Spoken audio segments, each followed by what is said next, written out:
கிறிஸ்துவின் சபையார் வழங்கும் கிறிஸ்துவின் வசனம் நிகழ்ச்சியை கேட்க உங்கள் யாவரையும் அன்புடன் அழைக்கிறோம். கிறிஸ்துவின் வசனம், இது கிறிஸ்தவர் கீதம். பரிசுத்த வேதம் பறைசாற்றும் வசனம், கிறிஸ்துவின் வசனம், இது கிறிஸ்தவர் கீதம். கிறிஸ்துவின் சபையார் வாழ்த்தி வழங்கும் கிறிஸ்துவின் வசனம், இது கிறிஸ்தவர் கீதம். கிறிஸ்துவின் வசனம், கிறிஸ்துவின் வசனம், கிறிஸ்துவின் வசனம். வேதாகம செய்தி நேரத்திற்கு வரவேற்கிறோம். Welcome to the Bible message of கிறிஸ்துவுக்குள் பிரியமான தொலைக்காட்சி நேயர் யாவருக்கும் ஆண்டவராகிய இயேசு கிறிஸ்து நாமத்தினாலே ஸ்தோத்திரத்தையும் வாழ்த்துதலும் தெரிவித்துக் கொள்கிறோம். இப்பொழுதும் வேதாகம பள்ளி முதல்வரும் வேடா பிளஸ் மாத இதழின் ஆசிரியரும் பத்திலூண்டு கிறிஸ்துவின் சபை போதருமான அர்ஜுனன் ஐயா அவர்கள் தேவ செய்தியை வழங்குவார். கேட்டு தேவ ஆசீர்வாதம் பெற்றுக்கொள்ளுங்கள். அன்பானவர்களே, உங்கள் யாவரையும் நம்முடைய ஆண்டவராய் இயேசு கிறிஸ்துவின் பரிசுத்தமான நாமத்தில் வாழ்த்தி வரவேற்பதிலே மிகுந்த மகிழ்ச்சி அடைகிறோம். இதனால் கர்த்தருடைய செய்திக்காக கர்த்தரையே சேவிப்போம். We will serve the Lord. அன்பானவர்களே, நாம் கர்த்தரையே சேவிக்கக்கூடிய ஒரு தீர்மானத்தோடு வாழ்ந்து கொண்டிருக்கின்றோமா? முற்பிதாக்களின் காலத்தில் யோசுவா என்ற அருமையான ஒரு தேவதாசனை குறித்து பரிசுத்தமான வேதாகமம் சொல்லுகிறது. கர்த்தரையே சேவிப்போம் என்ற ஒரு தீர்மானத்தை அவன் எடுத்தான். எகிப்துக்கு இஸ்ரவேலர்கள் கடந்து சென்றார்கள். திரும்ப அங்கிருந்து வரும்போது 6 லட்சத்திற்கும் மேற்பட்ட ஜனங்கள் வந்தார்கள். 40 வருடங்களாக மோசேயினாலே வழிநடத்தப்பட்டார்கள். மோசேக்கு பின்பதாக யோசுவா அவர்களை வழிநடத்தினார். அதற்கு பின்பதாக யோசுவாவினுடைய இறுதி நாட்கள் வரக்கூடிய காலங்களிலே அநேகர் விக்கிரக ஆராதனை செய்ய ஆரம்பித்தார்கள். நதிக்கு அப்புறத்தில் இருக்கிறதான தேவர்களை சேவிப்பீர்களோ என்ற ஒரு கேள்வியை எழுப்பி யோசுவா 24:15 நாம் வாசிக்கிறோம், கர்த்தரை சேவிக்கிறது உங்கள் பார்வைக்கு ஆகாததாய் கண்டால் பின்ன யாரை சேவிப்பீர்கள் என்று இன்று தெரிந்து கொள்ளுங்கள். நதிக்கு அப்புறத்தில் உங்கள் பிதாக்கள் சேவித்த தேவர்களை சேவிப்பீர்களோ, நீங்கள் வாசம் பண்ணுகிற தேசத்து குடிகளாகிய எமோரியரின் தேவர்களை சேவிப்பீர்களோ, நானும் என் வீட்டார் போவோம் என்றால் கர்த்தரையே சேவிப்போம் என்றார். As for me and my house we will serve the Lord. ஒரு தீர்க்கமான ஒரு முடிவை யோசுவா சொன்னார். யோசுவாவும் வீட்டாரும் கர்த்தரையே சேவித்தார்கள். நீங்க எமோரியரின் தேவர்களை சேவிப்பீர்களோ, நதிக்கு அப்புறத்திலே குடியிருக்கிற பிதாக்கள் தேவர்களை சேவிப்பீர்களோ, ஆனால் நானும் என் வீட்டார் மூவம் என்றால் கர்த்தரையே சேவிப்போம் என்ற ஒரு உறுதியான நிலைப்பாடோடு கூட யோசுவாவும் அவனுடைய குடும்பத்தாரும் இருந்தார்கள். யோசுவா மாத்திரமல்ல, யோசுவாவோட அவனுடைய மனைவி, பிள்ளைகள் எல்லாருமே உறுதியாக இருந்து கர்த்தரையே சேவித்தார்கள். அவர் ஒருவருக்கே ஆராதனை ஏறெடுத்தார்கள். அன்பான சகோதரனே, சகோதரியே, தொலைக்காட்சி நேயரே, நீங்கள் யாரை சேவித்துக் கொண்டிருக்கிறீர்கள்? இந்த உலகத்திலே எண்ணிலடங்கா தேவர்கள் உண்டு. ஆனால் ஒரே ஒரு தேவன் உங்களையும் என்னையும் சிருஷ்டித்தவர். நாம் காண்கிற இந்த வானம், பூமி சகலத்தையும் சிருஷ்டித்தவர். அவரையே நாம் சேவிக்க வேண்டும். அவரே நம்முடைய இரட்சகர். அவர் மூலமாகவே நமக்கு மீட்பு இருக்கிறது. அவராலே சகலமும் உண்டானது. அவராலே நமக்கு நித்தியமான வாழ்க்கை இருக்கிறது. அவரையே நாம் சேவிக்க வேண்டும். நானும் என் வீட்டாருமோ என்றால் கர்த்தரையே சேவிப்போம் என்று யோசுவா சொன்னான். யோவான் எழுதின சுவிசேஷம் 4வது அதிகாரம் 49 53 வசனங்கள் நாம் பார்க்கும்போது, ராஜாவின் மனுஷரில் ஒருவன் இயேசுவை நோக்கி வேண்டிக் கொண்டான். என் பிள்ளை சாகிறதற்கு முன்னே வர வேண்டும் என்றான். இயேசு அவனை நோக்கி, நீ போகலாம், உன் குமாரன் பிழைத்திருக்கிறான் என்றார். அந்த மனுஷன் இயேசு சொன்ன வார்த்தையை நம்பி போனான். போற வழியிலே எதிர்கொண்டு வருகிறார்கள் வேலைக்காரர்கள். உன்னுடைய குமாரன் பிழைத்திருக்கிறான். அவனுக்கு என்றால் ஒரே ஆச்சரியம். அதை அறிந்து கொள்ள வேண்டும். அப்பொழுது அந்த எந்த மணி நேரத்தில் அவனுக்கு குணமாயிற்று என்று அவர்களிடத்தில் விசாரித்தான். அந்த வேலையை அறிந்து கொள்ளும்படியாக விசாரித்தான். அவர்கள் நேற்று 7ஆம் மணி நேரத்திலே ஜுரம் அவனை விட்டது என்றார்கள். உன் குமாரன் பிழைத்திருக்கிறான் என்று இயேசு தன்னுடனே சொன்ன மணி நேரம் அதுவே என்று தகப்பன் அறிந்து அவனும் அவன் வீட்டாரும் விசுவாசித்தார்கள். அந்த மணி வேலை சரியாக இருந்தது. இயேசு சொன்ன அந்த நிமிடத்திலே தானே எங்கோ வெகு தூரத்தில் இருக்கிற அவனுடைய மகன் ஜுரத்திலிருந்து முழுவதுமாக விடுதலை ஆகிறான். அந்த வார்த்தை கடந்து செல்கிறது. இன்றைக்கு நாம் சிறிய செல்போன் சாதனம் வச்சிருக்கிறோம். ஹலோ அப்படின்றோம். அமெரிக்காவில் உடனே ஹலோ அந்த சத்தம் போகிறது. அது எடுத்துக்கொண்ட நேரம் எவ்வளவு? ஆண்டவராய் இயேசு கிறிஸ்து அந்த சொன்ன நேரத்திலே அங்கே வெகு தூரத்தில் இருக்கிற அவனுடைய மகன் சுகமாகிறான். அந்த மணி நேரம் அதுவே. 7ஆம் மணி நேரத்திலே ஜுரம் அவனை விட்டது என்றார்கள். உன் குமாரன் பிழைத்திருக்கிறான் என்று இயேசு தன்னுடனே சொன்ன மணி நேரம் அதுவே என்று தகப்பன் அறிந்து அவனும் அவன் வீட்டாரும் விசுவாசித்தார்கள். அவனோடு நின்று விடவில்லை, அவனும் அவனுடைய குடும்பத்தாரும் விசுவாசித்தார்கள் என வேதம் சொல்கிறது. நீங்கள் விசுவாசித்தால் போதாது, உங்களுடைய குடும்பமும் விசுவாசிக்க வேண்டும். குடும்பத்தோடு நாம் விசுவாசத்தோடு அவரை நாம் ஏற்றுக்கொண்டு அவரையே நாம் சேவிக்க வேண்டும். இப்படி அநேக முதல் நூற்றாண்டிலே இயேசுவினுடைய அற்புதங்கள் அடையாளங்களை கண்டு விசுவாசித்தார்கள், அவரை பற்றி கொண்டார்கள், அவரையே சேவித்தார்கள் என்று நாம் பார்க்கிறோம். கொர்நேலியு அதே போல அதிகமான தான தர்மங்களை செய்யக்கூடியவன் இந்த கொர்நேலியு. அப்போஸ்தலர் நடவடிக்கைகள் 10வது அதிகாரம் 2வது வசனம், அவன் தேவ பக்தி உள்ளவனும் தன் வீட்டார் அனைவரோடும் தேவனுக்கு பயந்தவனுமாயிருந்து ஜனங்களுக்கு மிகுந்த தர்மங்களை செய்து எப்போதும் தேவனை நோக்கி ஜெபம் பண்ணி கொண்டிருந்தான். மிகுதியான தான தர்மங்களை செய்து கொண்டு வந்த மனுஷன்தான் கொர்நேலியு. அவன் தேவ பக்தி உள்ளவனாக இருந்தான். தன் வீட்டார் அனைவரோடும் தேவனுக்கு பயந்தவனாக இருந்தான். நாம் விசுவாசித்தால் போதாது, நம்முடைய குடும்பத்தாரும் விசுவாசத்தில் கொண்டு வர வேண்டும். அது நம்மேல் விழுந்த கடமையாக இருக்கிறது. ஒரு வீட்டில் சாப்பாடு ஆக்குறோம், நாம் மட்டும் சாப்பிடுவதில்லை, அந்த குடும்பத்தில் இருக்கிற அனைத்து அங்கத்தினர்களும் சாப்பிடுகிறார்கள். சிறியவர் முதற்கொண்டு வயதானவர்கள் வரைக்குமாக எல்லோருமே நாம் சாப்பிடுகிறோம்.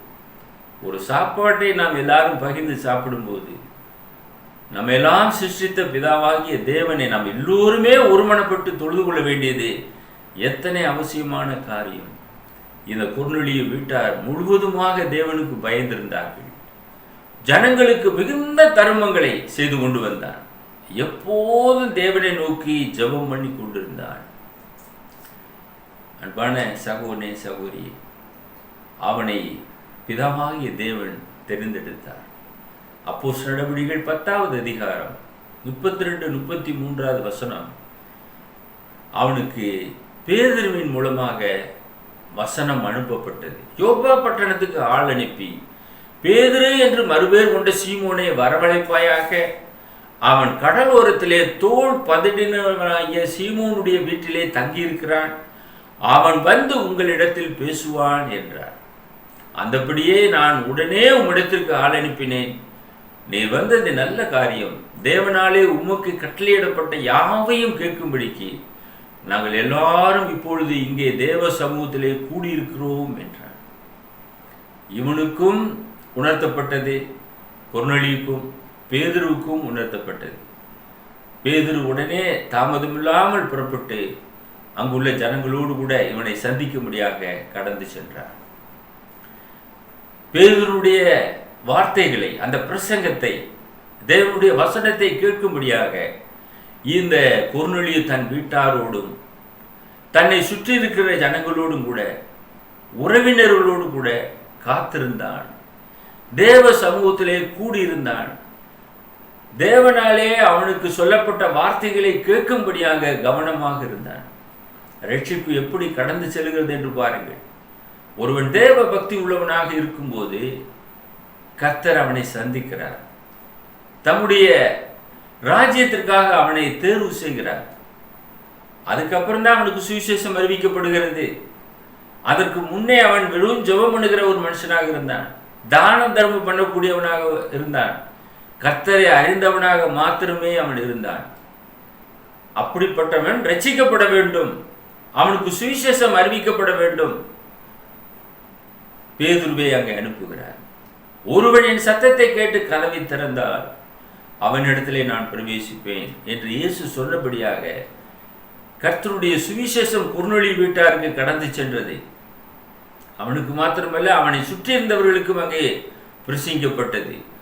அவனும் அவன் வீட்டாரும் கர்த்தருடைய சமூகத்திலே சேர்க்கப்பட்டார்கள். குடும்பமாக விசுவாசத்தோடு ஏற்றுக்கொண்டார்கள்.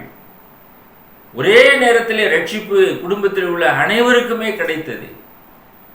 நீ விசுவாசி, அப்போது நீயும் உன் குடும்பத்தாரும் ரட்சிக்கப்படுவீர்கள் என்ற திருமறை போதனையின்படியாக குடும்பம் முழுவதுமாக கர்த்தருக்குள்ளாக வந்தார்கள். அன்பானவர்களே, அதே போல லீதியாள் கர்த்தருடைய வசனத்தை கேட்டுக்கொண்டிருந்தார். அங்கே பவுல் பிரசங்கித்துக் கொண்டிருக்கிறார். அப்போஸ்தலர் நடவடிக்கைகள் 16வது அதிகாரம் 14-15 வசனங்கள்.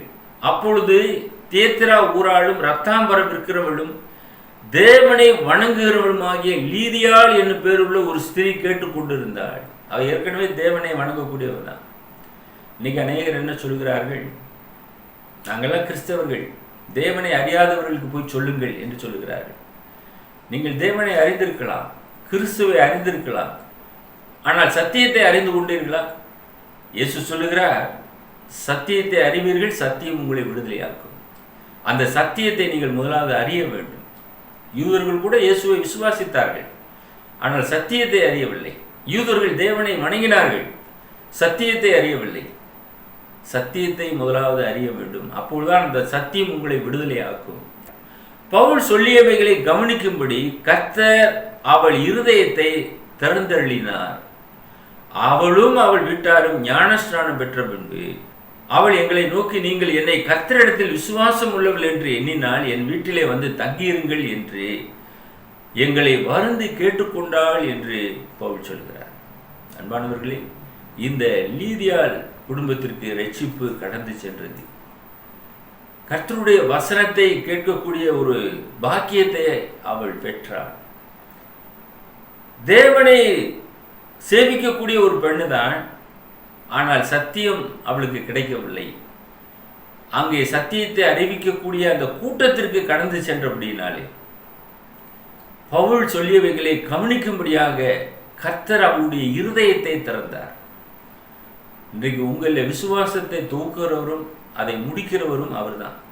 அவர்தான் விசுவாசத்தை துவங்க வேண்டும் உங்களிலே. நீங்களா விசுவாசிக்க முடியாது. நான் விசுவாசிக்கிறேன் என்று நீங்கள் சொல்வீர்கள். யாருக்காக விசுவாசிக்கிறீர்கள்? பலவிதமான நோக்கத்தோடு விசுவாசத்திலே வரலாம். ஆனால் உண்மையான விசுவாசம் கர்த்தர் மீது நாம் வைக்க வேண்டும்.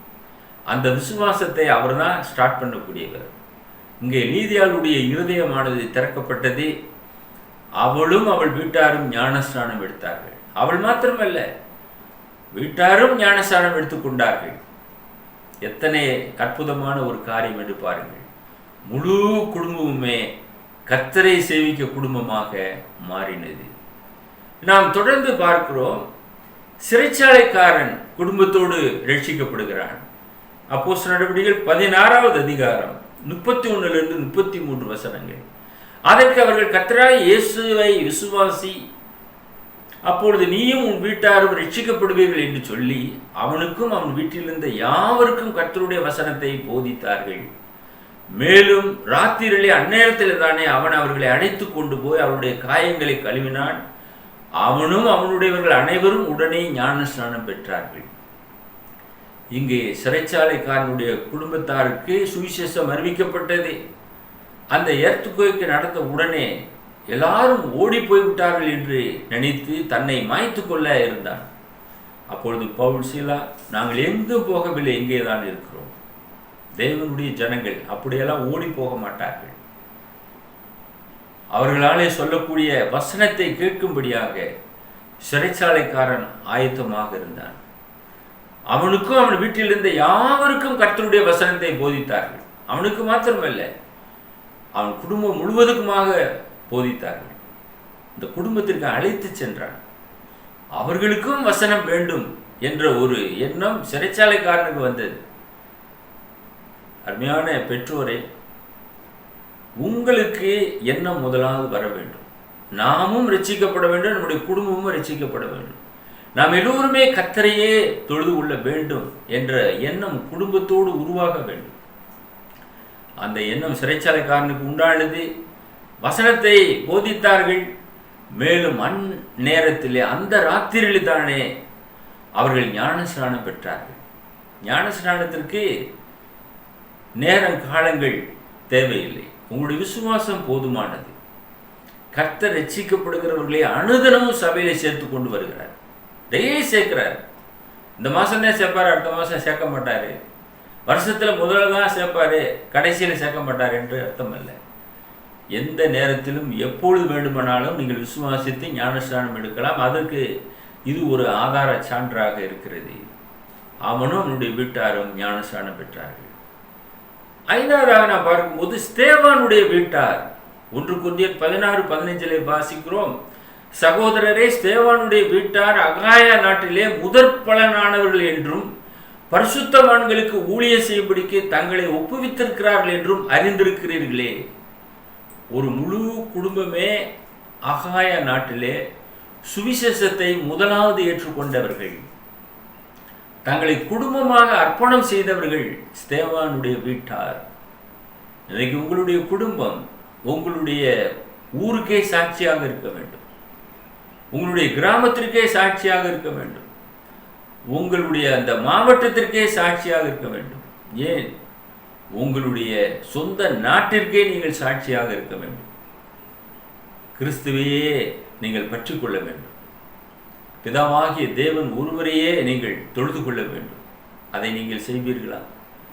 அந்த விதமாக ஸ்தேவானுடைய வீட்டார் அகாயா நாட்டிலே முதற் பலனானவர்கள்.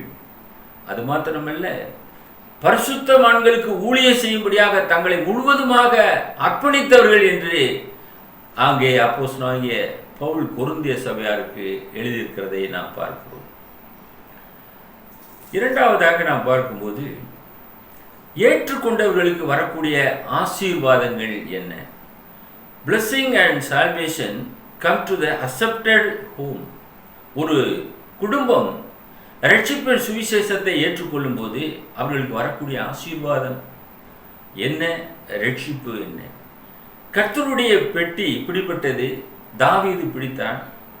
அதை ஆடல் பாடலோடு கூட கொண்டு வருகிறான். அதை தன்னுடைய இடத்திலே வைக்க அவன் யோசித்து, தன்னுடைய நாட்டிலே வைக்க, தன்னுடைய நகரத்திலே வைக்க அவன் யோசித்து ஓபேத் ஏதோம் வீட்டிலே போய் வைத்தானா.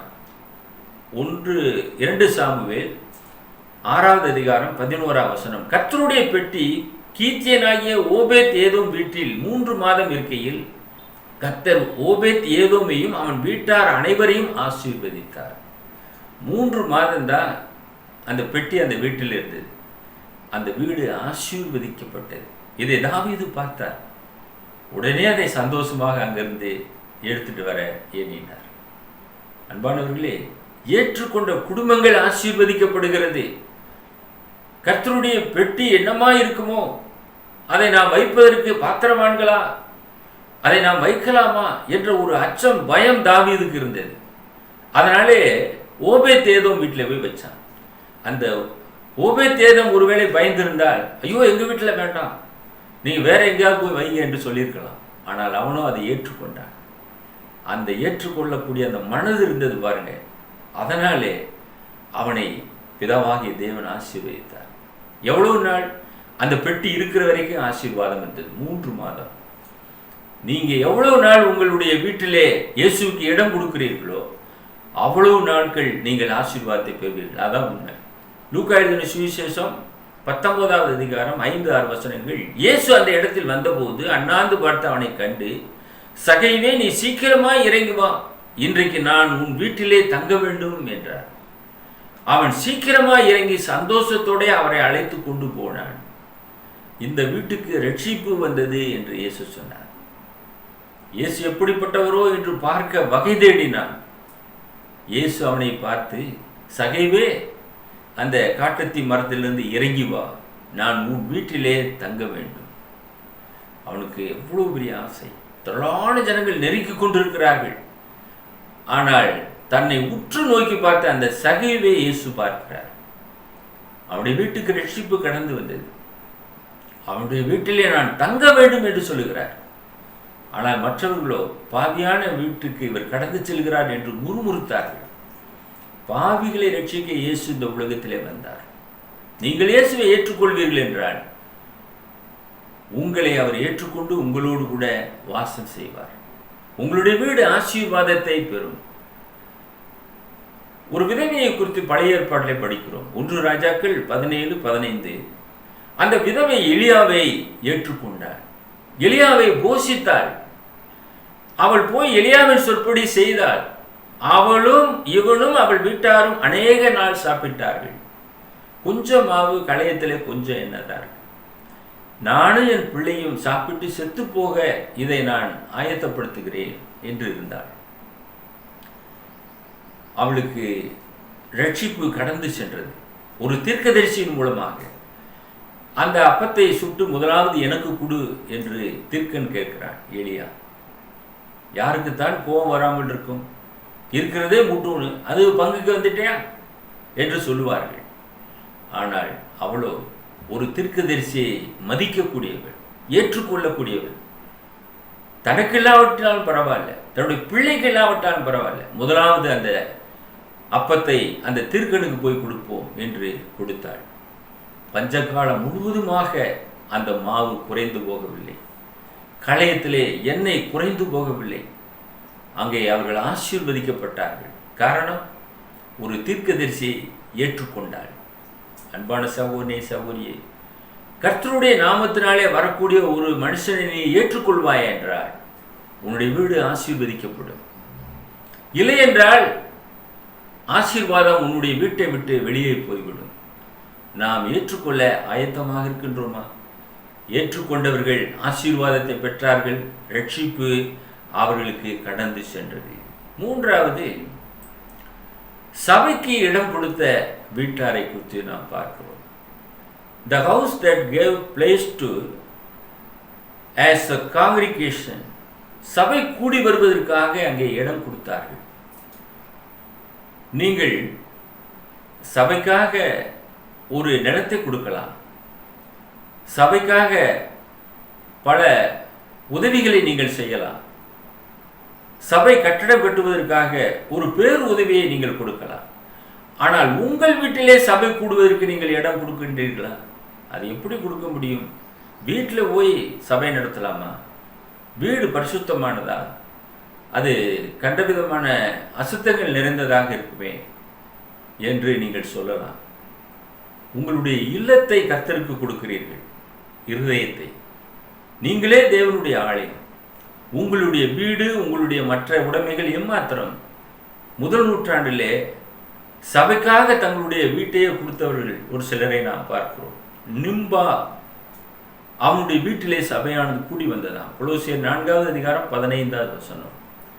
லவோதிக்காவில் இருக்கிற சகோதரரையும் நிம்பாவையும் அவன் வீட்டிலே கூடுகிற சபையும் வாழ்த்துங்கள்.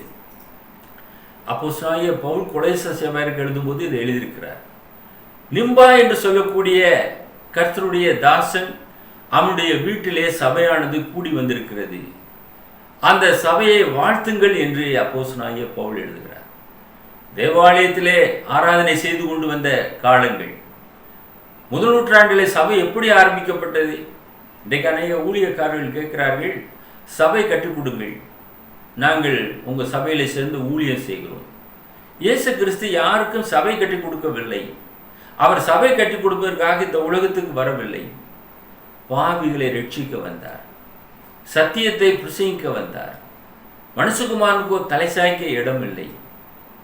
நீங்கள் நானும் அதை நாம் முதலாவது புரிந்து கொள்ள வேண்டும். சபை வளர்வதற்கு உதவி செய்ய வேண்டும். அதை நீங்கள் செய்கின்றீர்களா?